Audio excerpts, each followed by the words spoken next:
Pawan, congrats on the launch of the XUV300. Obviously, this is now the first real tangible product that's come out of the SsangYong Mahindra alliance, or ever since you acquired the company. I just want to know how significant this is, and are we going to see a lot more of this going forward? Okay, so it's technically speaking not the first because we had Alturas, which is that's more a rebadged. It's more or less I would a say this is SsangYong more product. a re-engineered. Re-engineered. So as long as re-engineered is concerned, this is the first vehicle platform. Right. But we have done engine platform already, and the 1.5 gasoline, which has already been launched by SsangYong, not yet by Mahindra, is a common engine. It's not even a platform sharing. It is common, where it's owned by IPR is owned by both. So this is the first engineered or re-engineered platform that we have done.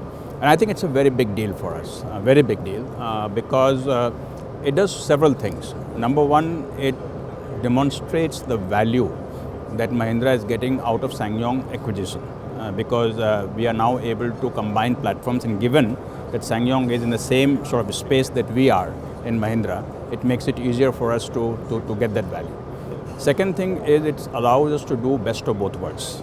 Now when I say best of both worlds, Korean engineering, Korean tooling, which is more evolved. I mean, let's admit that it's more evolved. And their interiors, their ecosystem is far better. It's far better. It's more evolved, and Indian pricing, because we have only about 15 to 18% is right now imported. Rest is all localized, and even that will reduce with time. So it is Indian pricing because we have been able to take the Korean suppliers and marry them, so to say, with Indian suppliers, so that they are still using the same engineering, but doing it in India at cost that are local cost.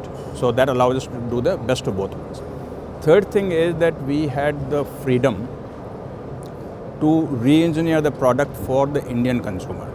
So if I bring Tivoli as is in India, it will not be a very successful product for two reasons.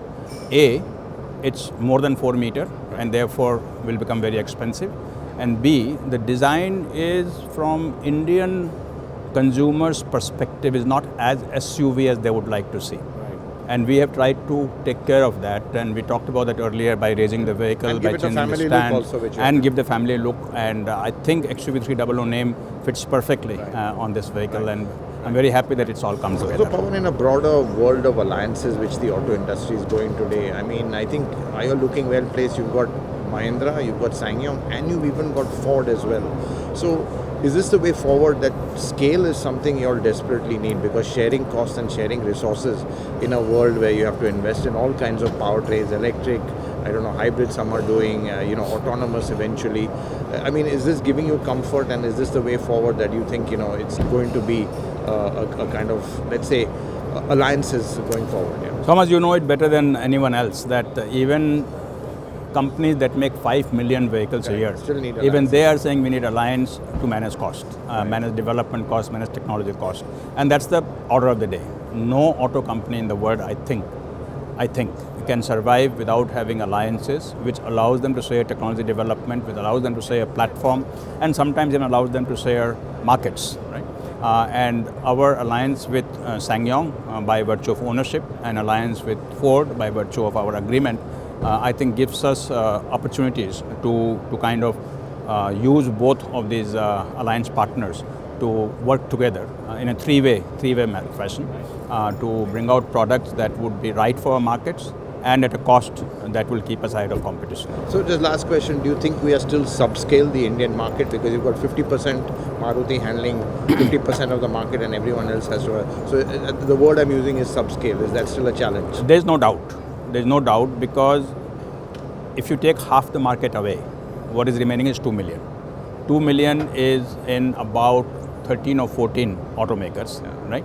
And if you take the next 3 away, that's only about 15% left for 8 automakers. And that certainly is not enough for anyone to make serious investments if they still have to show profit. Not enough for that. And therefore, the number of nameplates and the number of models that are getting launched in India is not enough to justify the investment that goes in. And I think in any platform, even with the Indian development cost, which is still, though have gone up since the days of Scorpio, but is still lower than global development cost, even with Indian development cost, if you don't get 5 Volume. to 6,000 volume per month, it is very difficult to justify investment. And you can count on your fingers, if you leave out the market leader, you can count on your fingers how many products are selling in 5,000 plus. Well, on that, I think this product more than 5,000 plus. That's. I hope you're right. That's your target. Well, anyway, wish you all the best. Thank you.